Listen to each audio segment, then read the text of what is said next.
കാലിക്കറ്റ് സർവകലാശാലയിൽ വേടന്റെ പാട്ടുൾപ്പെടുന്ന സിലബസുമായി മുന്നോട്ടെന്ന് മലയാളം പഠന ബോർഡ് ചെയർമാൻ എം.എസ്. സജിത്ത് റിപ്പോർട്ടറിനോട്.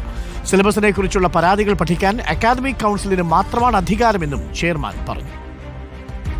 സർവകലാശാല ആക്ടും സ്റ്റാറ്റ്യൂട്ടും അനുസരിച്ച് സിലബസിലെ ഭാഗങ്ങളെക്കുറിച്ച് പരാതിയുണ്ടെങ്കിൽ അതേ വിഷയത്തിലെ ഡീനും പിന്നീട് അക്കാദമിക് കൗൺസിലും പഠിച്ച് തിരുത്തുകയാണ് ചെയ്യേണ്ടത്. പുറത്തുനിന്ന് ഒരാൾക്കും പരാതിയെക്കുറിച്ച് പഠിക്കാനാകില്ലെന്ന് Malayalam UG board chairman M S. Sajith റിപ്പോർട്ടറിനോട് പറഞ്ഞു. പുറത്തു നിന്നുള്ള പഠനങ്ങൾക്ക് നിയമസാധുതയില്ല. അപ്പൊ എന്തെങ്കിലും മാറ്റങ്ങളോ മറ്റോ ഉണ്ടെങ്കിൽ അത് തീരുമാനിക്കേണ്ടതൊക്കെ അവിടെയാണ്.